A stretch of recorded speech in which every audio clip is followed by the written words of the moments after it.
Hello student, welcome to the English class, and today we are going to learn the second part of the second chapter, the sound of the music. And the second part is the Shehnai of Bismillah Khan. Before you read, there is an activity for you. Do you know these people? What instrument do they play? So here are some pictures and you have to find out who are these and what kinds of instrument do they play. So here I have just done the activity for you, and here the first picture is of Pandit Hari Prasad Chaurasia, who plays flute, and the second picture is of Ustad Bilayat Khan, who plays sitar. Here the third picture is of two women, Dr. M. Lalitha and M. Nandini, and they are playing violin. And the fourth picture, I think you must have recognized him, is Ustad Zakir Hussain, who plays tabla. And the fifth picture, Ustad Amjad Ali Khan playing sarod. And then sixth picture is Maestro Kunakodi Vaidyanathan playing violin. And the seventh picture is Ustad Sultan Khan, who is playing sarangi. And this is the eighth picture is of Ustad Bismillah Khan playing Shehnai. So we are going to learn about Ustad Bismillah Khan. So here you have seen so many musicians, the great musician of India. But here in today's chapter we are going to learn about Ustad Bismillah Khan.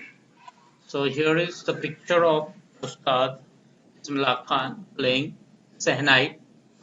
The full name of Ustad Bismillah Khan is Ustad Kamuruddin Bismillah Khan, who born on 21st March 1916 and died on 21st August 2006. So when he was born, his name was Kamuruddin Khan, so often referred to by the title Ustad, was an Indian music credited with polarizing the Shehnai, a subcontinental wind instrument. Wind instrument. The instrument in the first part you have learned about the percussion instrument. So here is the wind instrument, the instrument that is played using blowing these instruments. So think of the Shehnai, and the first thing you will probably imagine is the wedding or a similar occasion or function. So whenever we think of Shehnai, so the image of wedding ceremony or any other function or occasion now come in our mind. So why? Because Shehnai is associated with wedding and other auspicious ceremonies that we perform. So this instrument is mostly played during the wedding ceremony, and that's why it's written probably imagine as a wedding or the similar occasion of the function. Okay. The next would probably be Ustad Bismillah Khan, and next image that may come in a mind whenever we're talking about Shehnai.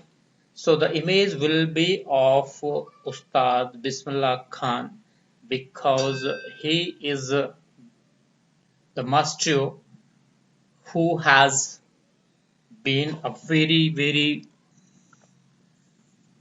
famous player of Shehnai. So the Shehnai maestro playing this instrument. So this was a brief discussion about the chapter. Now we are just moving to the chapter.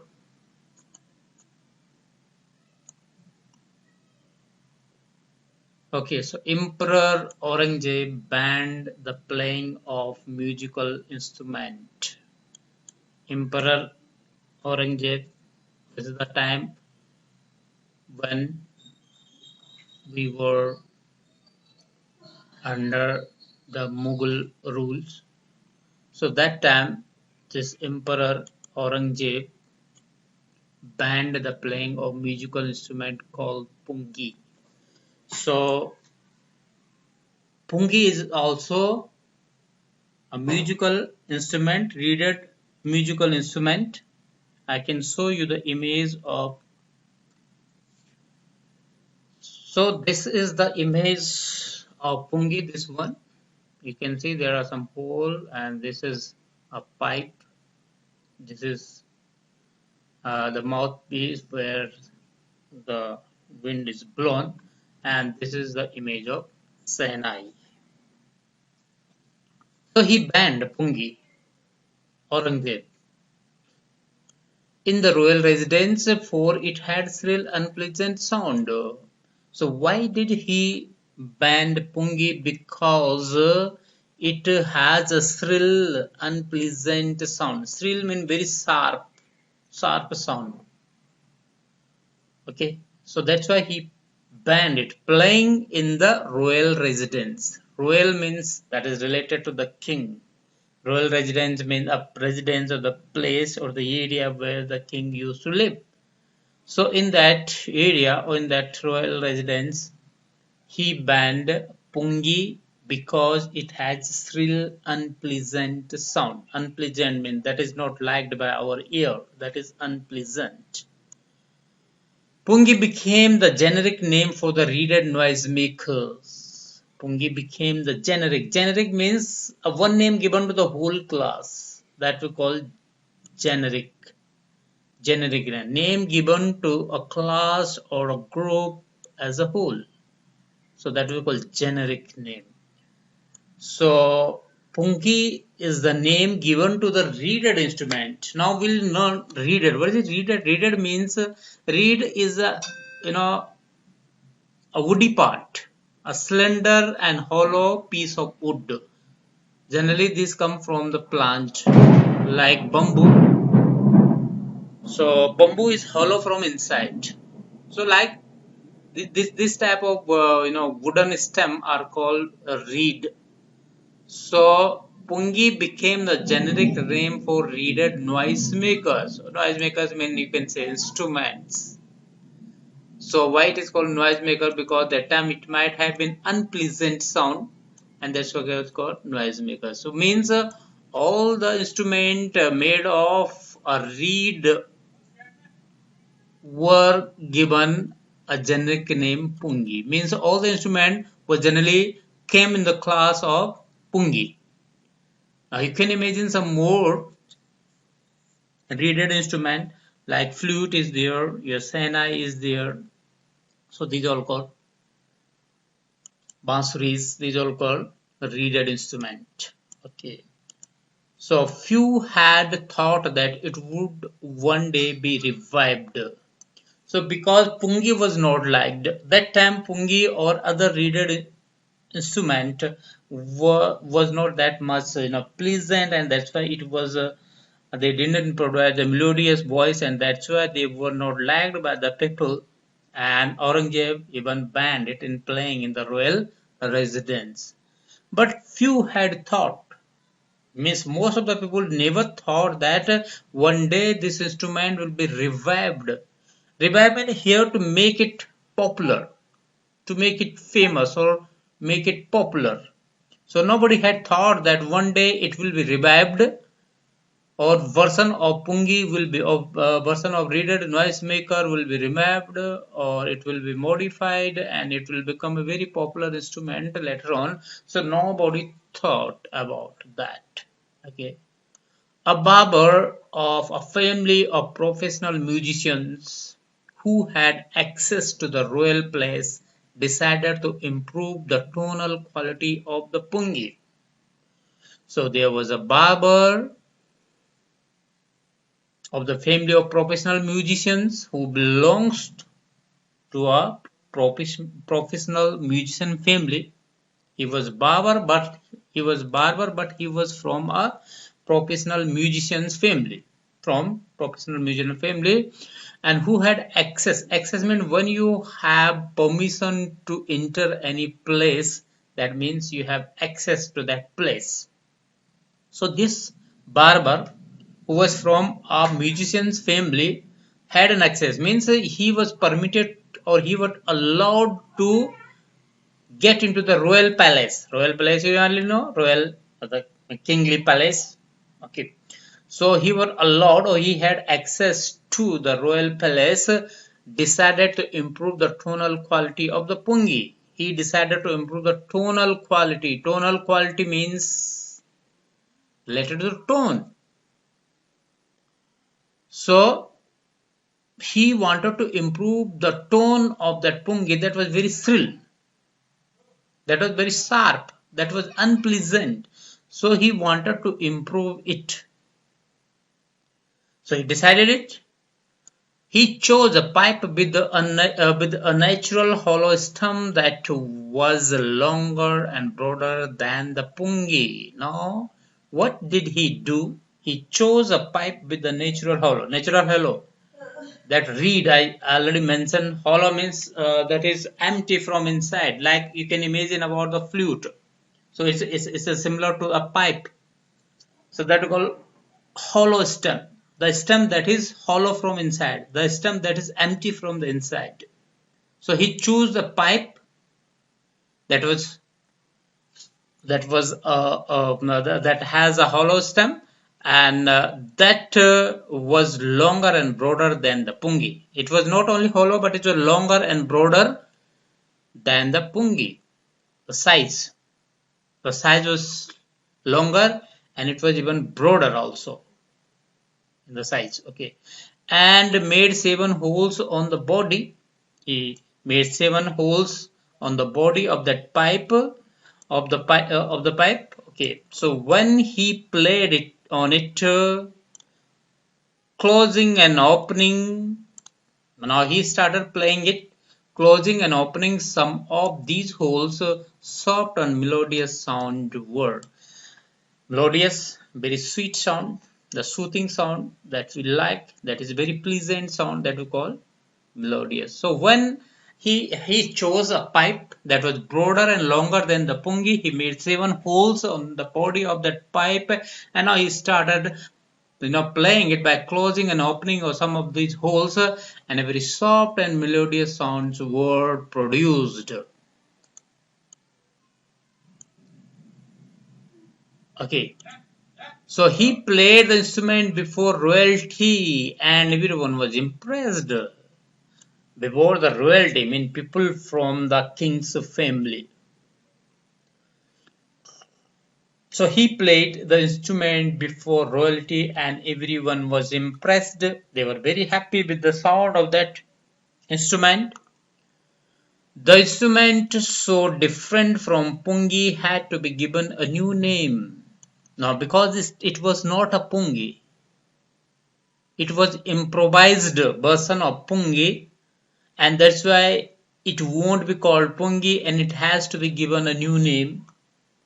As the story goes, there is a story about naming this instrument.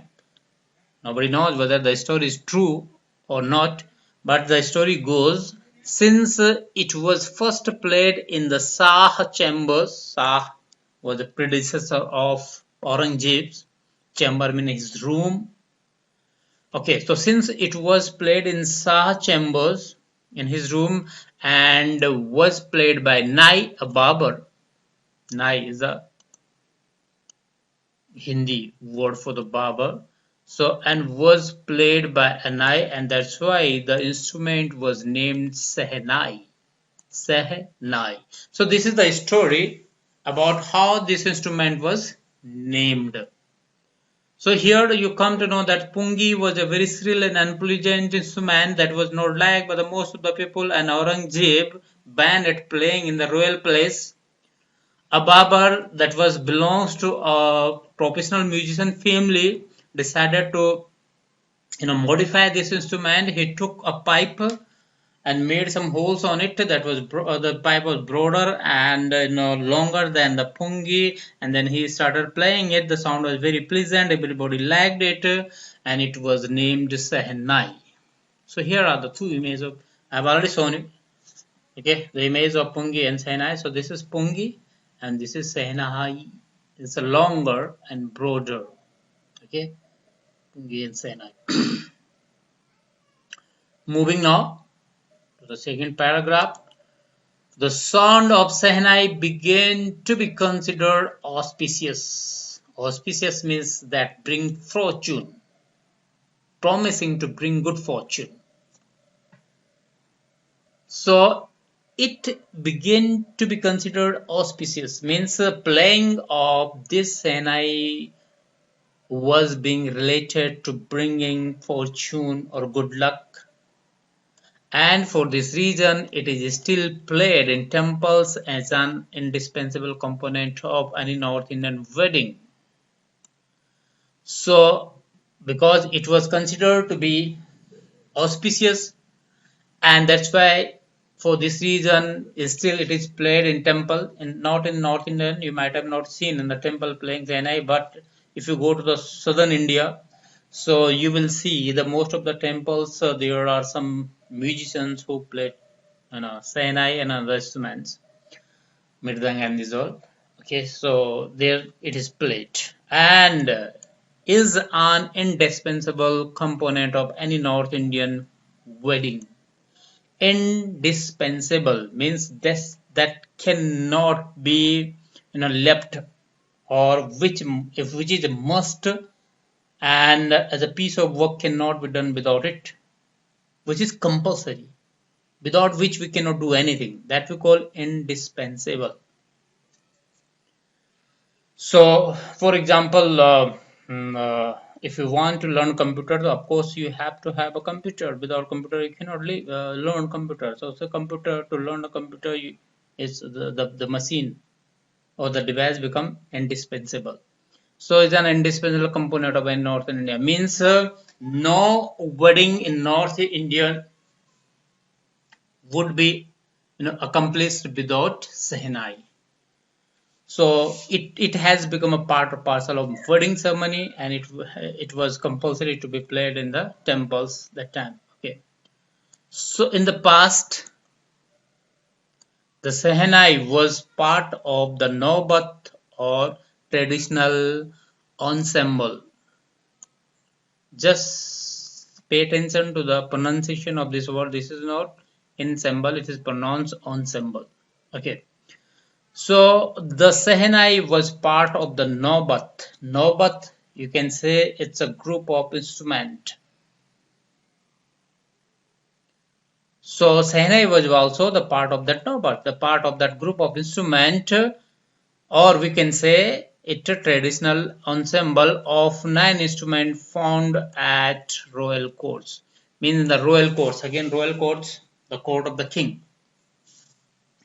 So there was a group of 9 instruments that were to be played in the court of the royal, in the court of the king, and this Shehnai was part of that Naubat or that ensemble. Okay.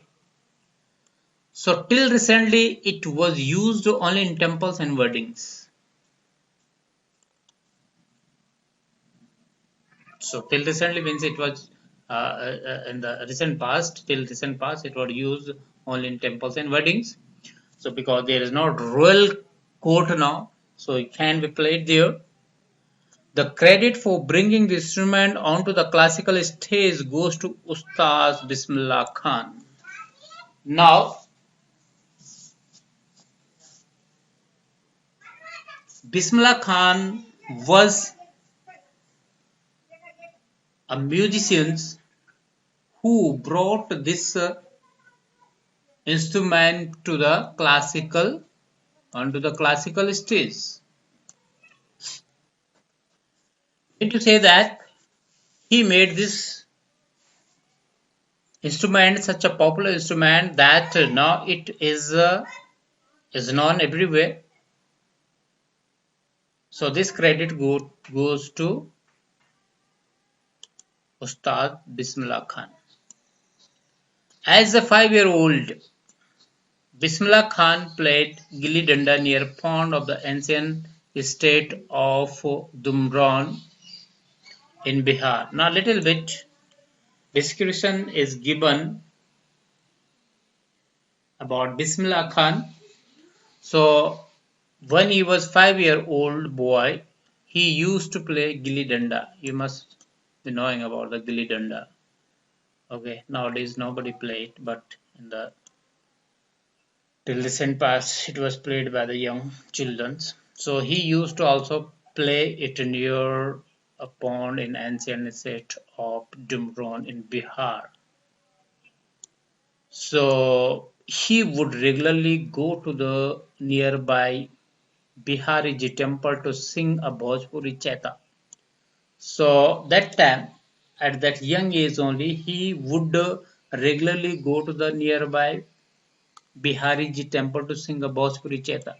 Bhojpuri cheta. Cheta is a traditional song of Bhojpur or Bihar, you can say.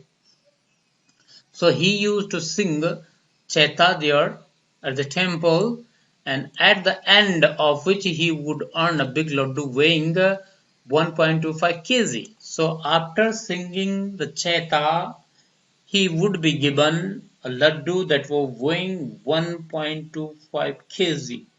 Nowadays we don't see any laddu that weigh 1.25 kg as a big laddu, you can say. So this was reward for him, and it was given as a prize by the local Maharaja.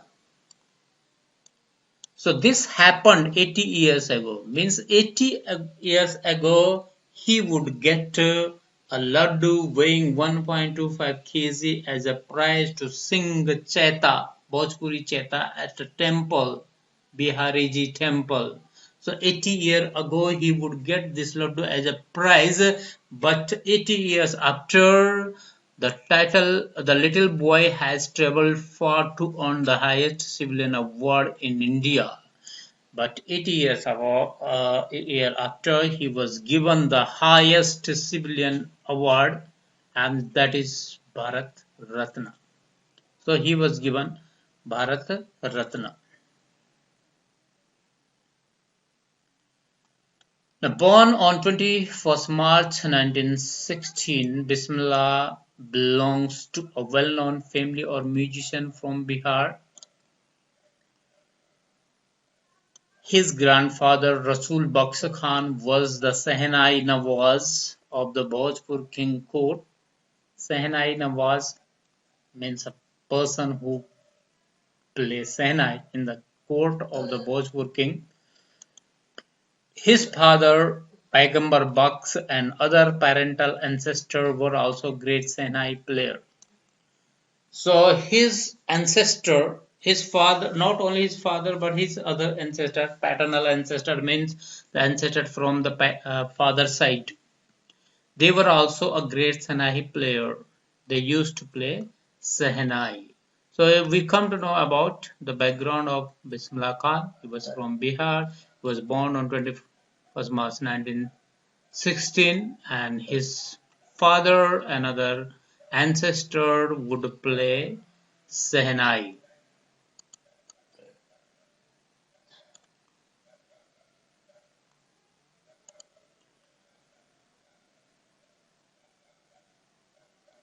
Okay. The young boy took to music early in life. At the age of 3, when his mother took him to the maternal uncle house in Benares, now Varanasi. So at the very young age, he started learning music. And how this happened? How did this happen? At the age of 3, when his mother took him to his maternal uncle, you understand, maternal uncle that we call mama. Okay, house in Benares, and Bismillah was fascinated watching his uncle practice the Shehnai. Okay, so he was fascinated. He was quite impressed. He was quite attracted watching his uncle was playing Shehnai. So soon Bismillah started accompanying his uncle Ali Baksh to the Vishnu temple of Banaras where Bux was employed to play Shehnai. So soon he started accompanying. Accompanying means to go together, to be with him. So he started going with him to the temple of Vishnu that was in Benares and where he was employed to play the Shehnai. So he was employed in the Vishnu temple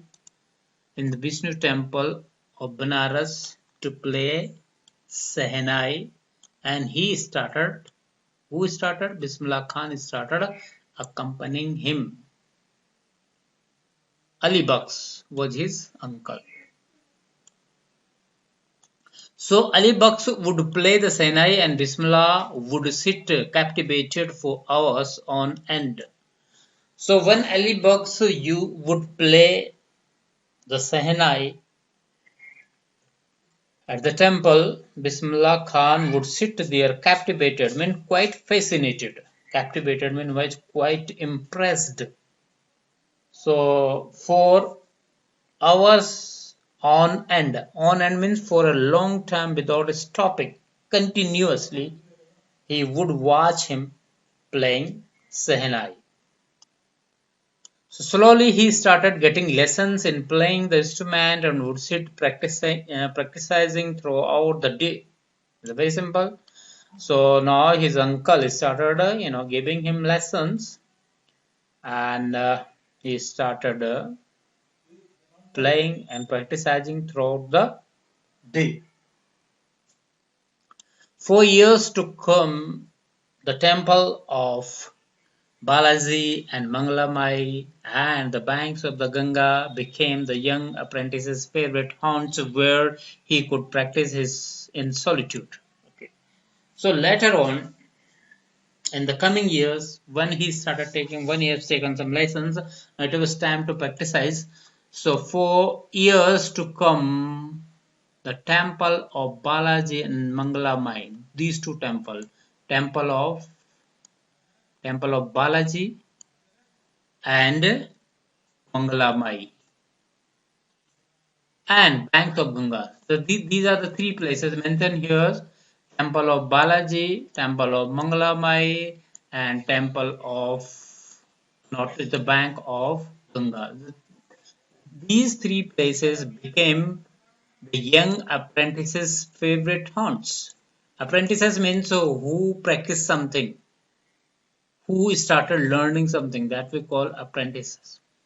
So because he was also learning playing Shehnai, so that's why this word is used for him, apprentices. Favorite haunt. Haunt means the place that is visited by someone frequently. A place frequently visited by anyone is called haunted. Mean these three places were where he used to go and practice his Shehnai, where he could practice in solitude. Solitude means lonely. When being alone, when nobody is alone with you, then we call solitude. Okay, so alone sitting there in these three places, frequently he used to go and play or practice his Shehnai there. The flowing waters of the Ganga inspired him to improvise and invent ragas that were earlier considered to be beyond the range of the Shehnai. So it was a very serene and calm place. The flowing of the Ganga inspired him to improvise. Improvise means to create some music, create or perform the music. Here it's a creating music. It may be drama and other thing also, but here it's a creating music. So flowing of Ganga inspired him to create music, and he also invented raga. Raga, you understand?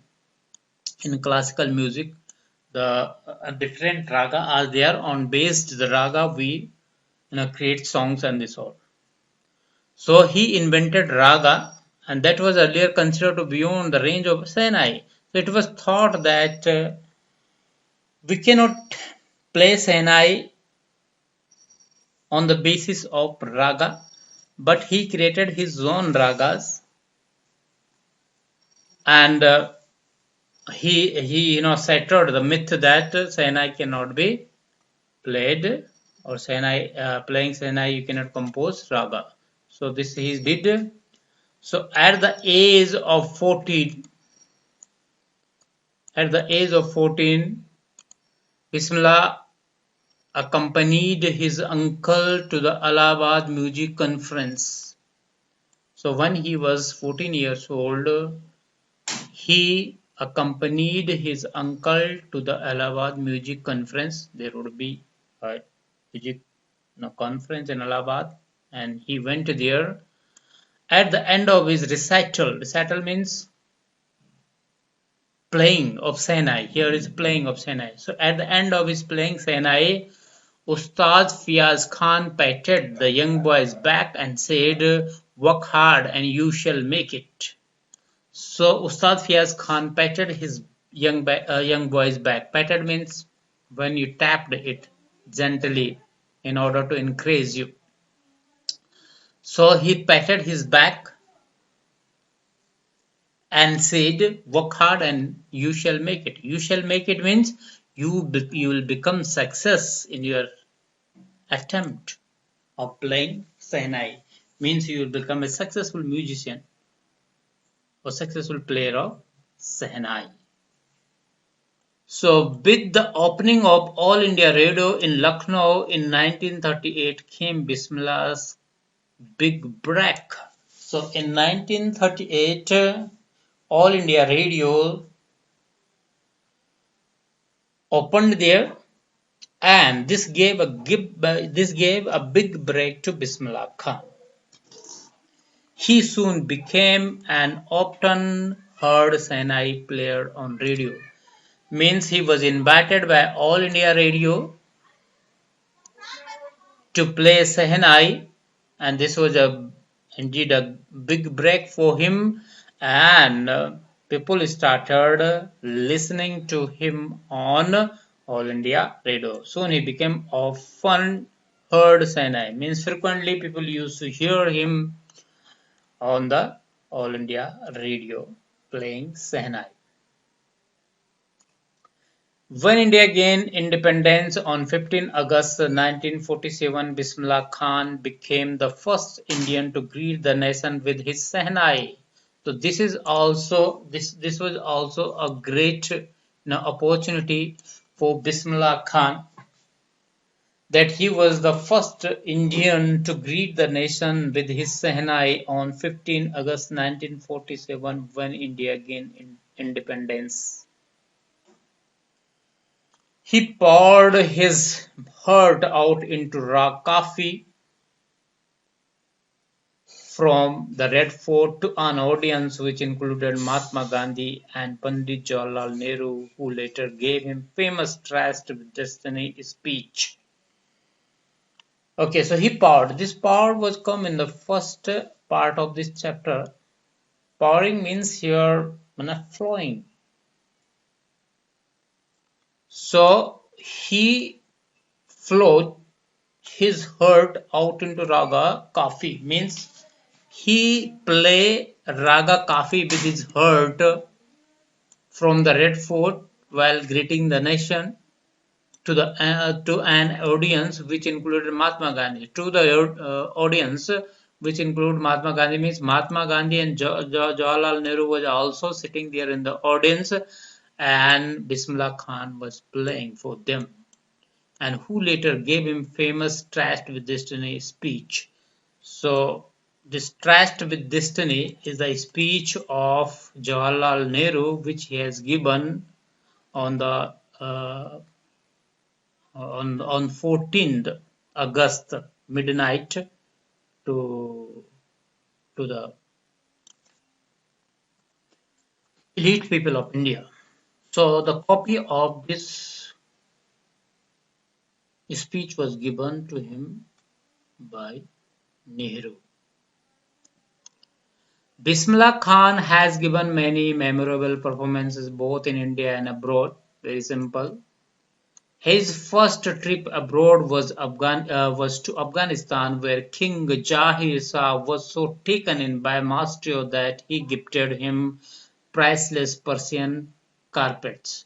So not only India, but he also performed abroad, and his first abroad trip was to Afghanistan, where King Jahir Shah was so taken in, means he was so attracted, he was so fascinated by the master that he gifted him priceless Persian carpets and other souvenirs. Souvenir means the things given in memories. The king of Afghanistan was not the only one to be fascinated with Bismillah's music. Film director Vijay Bhatt was so impressed after hearing Bismillah play at a festival that he named a film after the instrument called Goonj Uthi Shehnai. So not only the king of Afghanistan was very impressed with his music, but there was a filmmaker who also who was also impressed by his art, and he gave his film name after his Shehnai, Goonj Uthi Shehnai. Okay. Now next, the film was a hit, and one of Bismillah Khan's composition Dil Ka Khilona Hai Toot Gaya. So this was his composition. This song, I don't think he might have heard this song, but this was this turned out to be the nationwide charter buster. Charter buster means record breaker. So Vijay Bhatt was the director of the film, and he named his picture after the Shehnai. The name of the picture was Goonj Uthi Shehnai, and there was a composition of Bismillah Khan. There was a song of Bismillah Khan in this music, in this film, and the name of the composition was Dil Ka Khilona Hai Toot Gaya. And the film was hit, and this song was a record breaker. So despite this huge success in the celluloid word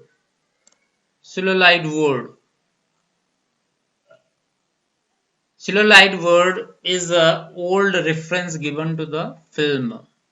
Okay, so despite this huge success in the celluloid world, means in the film world, you can say, or Bollywood, you can say here.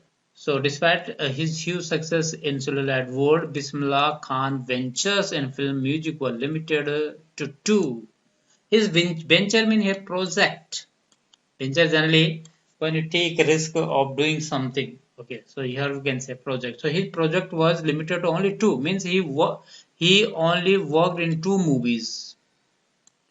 Vijay Bhatt's Goonj Uthi Shehnai and Bikram Srinivas Kannada venture Sanadhi Appana. So only two movies he worked, not more than that.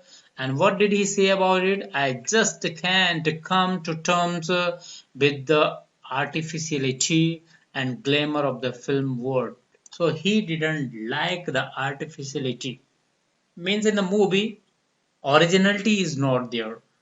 Everything is created with artificial effects and this all, and this was not liked by him. And even this glamorous world of the film was not liked by him. He says with the emphasis.